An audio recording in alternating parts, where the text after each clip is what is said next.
So there is a connection to be made between the high priests who murdered Christ, I'm speaking of Annas and Caiaphas, and the Roman Jewish war, and also the Jewish civil war, which occurred amidst the Roman Jewish war. Because when you read about the Roman Jewish war, you will find that it wasn't Jews united together against the tyranny of the Caesar. It was Jews being tyrannical to each other, massacring one another, robbing one another, slaughtering one another, and doing all sorts of evil things.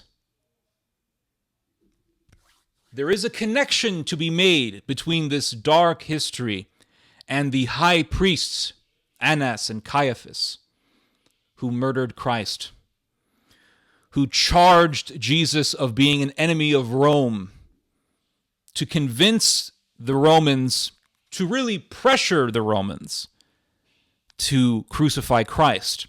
And I have never really heard anyone make these connections. And this is why I'm doing this video, because this is just so fascinating, and it sheds so much more light on the conspiracy against Christ, in the conspiracy that had Christ crucified. Annas was the high priest of Judea alongside Caiaphas. Annas was the father-in-law of Caiaphas, and after Jesus was arrested in the Garden of Gethsemane, in which Judas betrayed Christ with a kiss, and remember Christ said, "Judas, you betray me with a kiss," and Judas came with a whole unit of temple guards. And they arrested Christ at night, and they brought him first to the home of Annas, before they brought him to the home of Caiaphas. They first brought him to the home of Annas. Annas is a Hellenized way of saying the Semitic name Hanan or Hananiah. And when you read Jewish history around the time of Christ, or Jewish history from the time of Christ, you will see that the name Hanan or Hananiah was extremely common. In fact, you can still find this name in the Arab world today as Anani. So this was a very, very common Semitic name. And it was in the Sanhedrin where Christ was charged with heresy, because he said that he was the Son of God. And so they said that Jesus was worthy of death, that Jesus needed to be killed. But they needed to convince the Romans, they needed to find a charge by which to pressure Pontius Pilate to crucify Christ.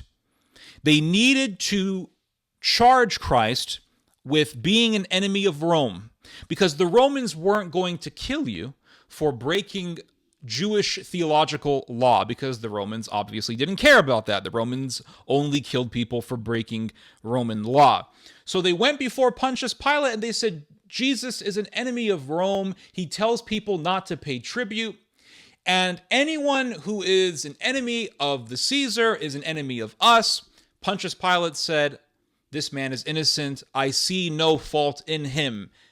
And the Jewish religious leaders, including Hanan, said, we have no king but Caesar. If you are an enemy of Caesar, well, you are an enemy of us. Basically, that's what they were saying. Essentially saying that if you don't kill this man, then you are giving freedom to an enemy of Rome. And that was something that could not be tolerated. So they came up with false charges to get the Roman government in Judea to crucify Christ. But they accused Christ of being a rebel. And what is so ironic, what is so revealing, I should say, is the fact that when Pontius Pilate told the mob, who do you want to live? Who do you want me to set free? Christ or Barabbas? They all cried, free Barabbas. We want Bar-Abba. Barabbas was a terrorist. Barabbas murdered a Roman soldier. He was a terrorist. He was a rebel. He was a Jewish revolutionary. The same people who said Christ is a rebel against Rome were the same people that said free Barabbas, the terrorist against Rome. Wait a second. I thought you said that you had no king but Caesar. But yet you want to free an enemy of Caesar. You want to free a real enemy of Caesar, and you want to murder someone who you falsely accuse of being an enemy of Caesar. So they were truly the rebels against Rome. They accused Christ of being the rebel against Rome, but they were the rebels against Rome. Annas, Caiaphas, the Jewish leadership, the mob, they were the enemies of Rome. But they accused Christ of being an enemy of Rome to have him crucified. Now, Hanan, or Annas, as you would say in the Hellenized form of his name, had a son named Hanan Ben Hanan. Hanan Ben Hanan would later on become a high priest like his father. So there was James, the brother of Jesus. He was murdered. He was thrown off from the mount of the temple, and he was then stoned and bludgeoned to death. And who had James murdered? It was the son of the one who had Christ murdered. Hanan Ben Hanan, the son of Hanan, or Annas, as he is called in the New Testament. And what happened was the Pharisees, alongside Hanan Ben Hanan, who was a Sadducee, so it was a Sadducee/Pharisaical conspiracy, they went to James and they said, James, the Passover holiday is near, and people are coming in to the temple in Jerusalem, and you are preaching this Jesus. You're telling people about Christ. You're telling people about Christ, and we can't have that. You're telling people that Jesus is the Messiah, and people are coming here to celebrate Passover, and we can't have you preaching about Jesus. So can you do us a favor? Go up to the mount of the temple, go up to the Temple Mount, and tell the people that Jesus is not the Messiah. Now, here is this man, James, amongst the truest followers of Christ, amongst the earliest Christians, someone who knew Jesus, okay? Truly knew Christ. And you're telling him to tell people that Jesus is not the Messiah. What do you think he's going to do? Well, he partially obeyed them by going up to the mount of the temple. And so they thought, oh, okay, he's going to do what we told him to do, right? He's going to submit. He's going to acquiesce. He's going to tell the people what we told him to say, right? Because he's going up to the mount of the temple. So he reached the mount of the temple, and he declared that Jesus Christ is the Messiah. And as he was making his proclamation, Hanan Ben Hanan, the son of the one who murdered Christ,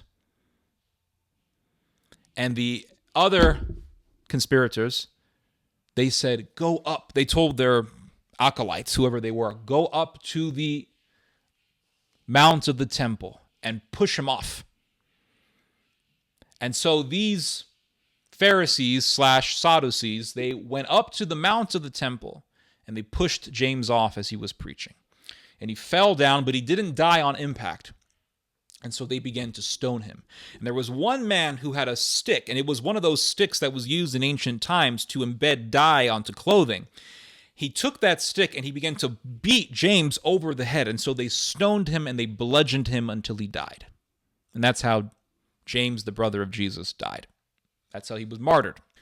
This goes into the revolt against Rome, the rebellion against Rome, which sparked the Roman-Jewish War and also the Jewish Civil War. Hanan Ben Hanan was also amongst the original leaders that started the rebellion against Rome. I find this so fascinating.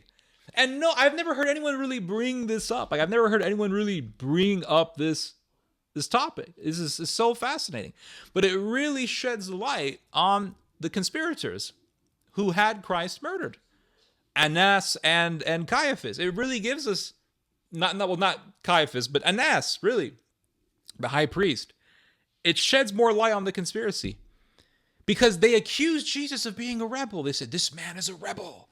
He's an enemy of Rome. He's an enemy of Caesar. We have no king but Caesar, and we cannot tolerate an enemy of Caesar. And if you, Pilate, do not kill him, well, you're going to be letting go an enemy of Rome, and you can't let go an enemy of Rome. And the son of that man who was behind the conspiracy, Anas, Hanan Ben Hanan, was amongst the initial leadership that rebelled against Rome, amongst the first leadership that started the he was in the original gang. He was in the original gang that started the Roman Jewish war, that started the rebellion against Rome. Hanan Ben Hanan. It's amazing. So here comes this Anas guy, and he says, Pilate, this man is a rebel. His son would help start the greatest rebellion against, the greatest Jewish rebellion against Rome. His son would start the greatest Jewish rebellion in the history of Jewish rebellions. Now let's go to another figure in the New Testament that persecuted the church, and that is Hanan Ben Nedus. Now, Nedus is another Hellenized way of saying a Semitic name. Nedus could be, and he was the high priest at the time of St. Paul, and he was the one who led the trial of St. Paul. St. Paul was also tried by the Sanhedrin, and Paul's trial under the Sanhedrin was led by Hanan Ben Nedus. Hanan Ben Nedus had St. Paul smacked in the mouth. He was the one who ordered the striking of Paul during his trial. And why did they arrest St. Paul? The reason why they arrested and tried St. Paul has a connection in the ideology that sparked the Roman Jewish War. St. Paul was accused of bringing a foreigner into the temple. He was accused of bringing a Greek man into the temple. So they arrested Paul. They nearly started a riot. Well, they started a riot. And the Roman soldiers came, and then eventually Paul was arrested. Paul was brought before the Sanhedrin, and he was tried by Hanan Ben Nedus. And they said, this man brought in a foreigner into the temple. He is an enemy of God. He is an enemy of the temple. He is an enemy of the Jewish people. These were the accusations. Hanan Ben Nedus had a son by the name of Eliezer Ben Hanan. He was the leader of the temple. He was the high priest of the temple. And his last name is either Hanan or Hananiah. It's the same thing, really. Regardless. Eliezer ben Hananiah, or Ben Hanan, was the son of the one who tried St. Paul. He was the son of Hanan Ben Nedus. And Eliezer ben Hananiah made a decree declaring that no foreigner could be allowed to make a sacrifice in the temple. No foreigner can be allowed entry into the temple, and there will be no sacrifices made for the sake of foreigners, and that would include the Caesar himself. So Eliezer ben Hanan, or Hananiah, made a decree stating no sacrifices for foreigners in the temple, and that would include the Caesar. And the Caesar heard that, and he said that's a declaration of war. And that sparked the Roman Jewish War. That was the catalyst that sparked the Roman Jewish War. Well, Eliezer ben Hananiah was the son of the one who tried St. Paul on the charge of what? Bringing in a foreigner into the temple.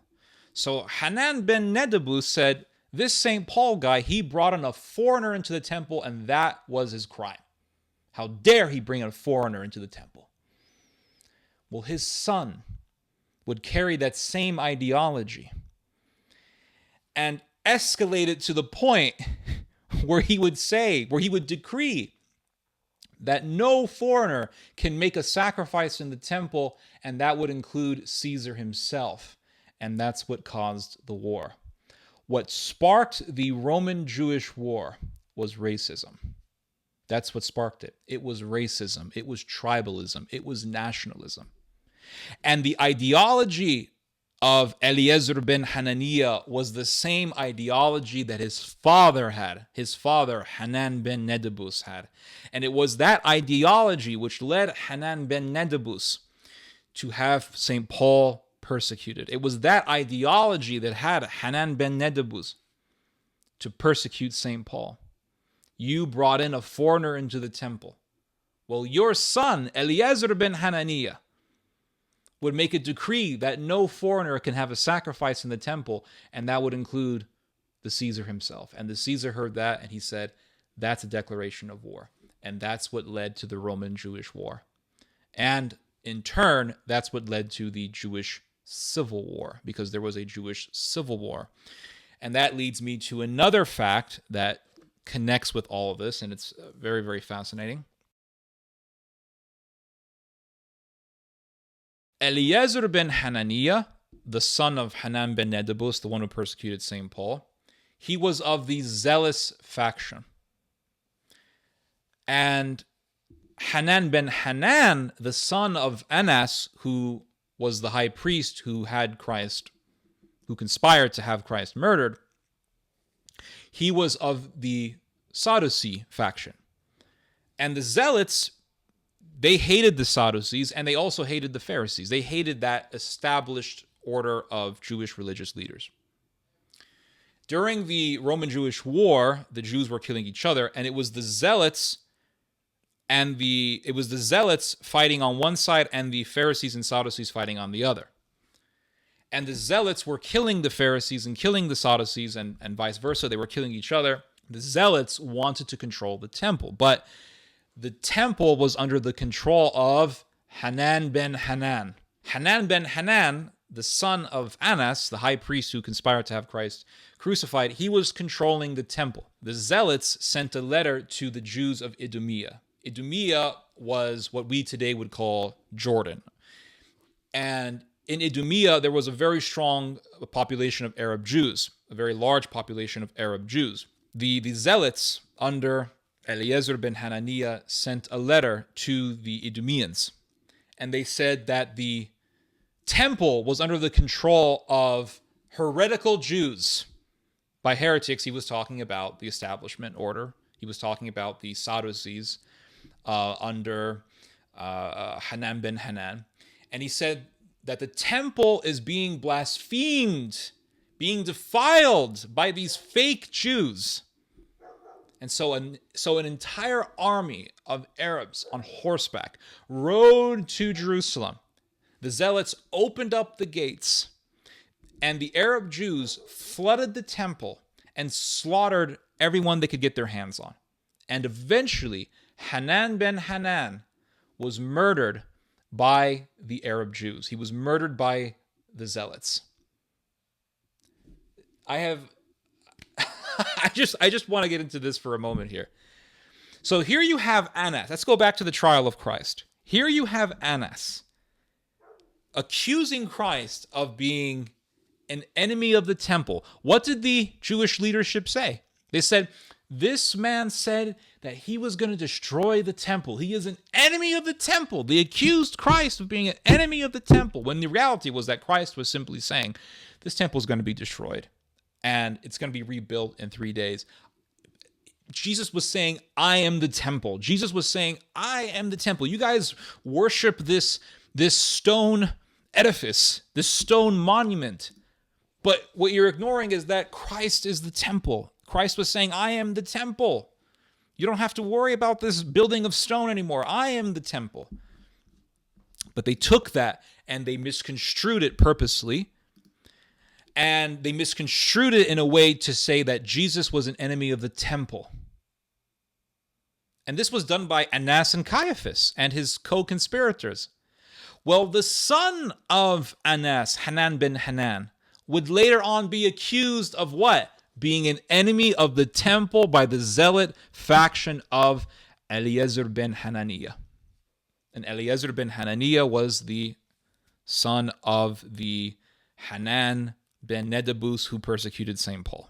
So here is Annas saying Christ is an enemy of the temple. Christ is an enemy of the temple. His son would be accused of being an enemy of the temple.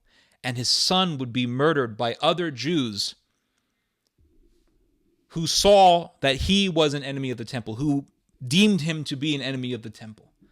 So what they did to Christ, what Annas did to Christ, was what was done to his son. And his son was murdered by people who accused him of being an enemy of the temple. And what did the mob tell Pilate? Because Pilate said, "Will you kill your king?" What did they say? They said, "May his blood be on us and on our children." Well, that would include the children of Annas. And what happened to the son of Annas? What happened to Hanan Ben Hanan? He was murdered by his fellow Jews. Under what charge? That he was an enemy of the temple. And under what charge did they want to kill Christ? That he was an enemy of the temple. It's very fascinating. It's very fascinating. And there is another fact that makes this even more interesting, that sheds more light on this topic that I've never heard anyone bring up. And that is that Paul was brought before the Sanhedrin, and he was accused of being an enemy of God. He was accused of being an enemy of God by Hanan Ben Nedus. Well, Hanan Ben Nedus would have a son named Eliezer Ben Hanan. Eliezer ben Hanan would lead the Zealot faction, and the Zealot faction was homosexual. This is something that no one brings up, but this is in Josephus. You can look this up. You can read this in Josephus' history on the Roman-Judean War. You can look this up. It's very, very interesting. So here is Hanan Ben Nedus saying this Paul is an enemy of God, an enemy of the law of God. And Hanan Ben Nedus would have a son named Eliezer ben Hanan who would lead the Zealot faction, and the Zealot faction was homosexual. The Zealot faction was homosexual. And Josephus tells us that the Zealots were so dedicated to the religion of Sodom that they made all of Jerusalem into a gay bathhouse. Josephus tells us that they made all of Jerusalem into a brothel. They dressed up in women's clothes. They grew their hair long. They wore mascara. They wore makeup. They wore eyeliner. Josephus tells us that the Zealots were homosexual. So here is Hanan Ben Nedus saying, Paul, you are an enemy of God's law, but his son would lead a homosexual faction against Rome. And what did St. Paul say in Romans, in the first chapter of Romans? He talks about people who knew God, but would reject God and would turn to Sodom. He was talking about them. Now, he was talking about other things, but he was describing them perfectly, because he says that they knew God, but they went against God. They became a part of Sodom, and they became murderers, inventors of evil things. The way he wrote, he described the Zealots perfectly. Read Josephus. You will see it there. He described the Zealots perfectly. This is something that I've never heard anyone really bring up. I've never heard anyone really bring this up. Bring up these connections. But it's all very fascinating, and I thought I would bring all this stuff up with you guys because, I want everyone else to know about this stuff. It's super interesting. Anyway, you guys just heard some theology. God bless.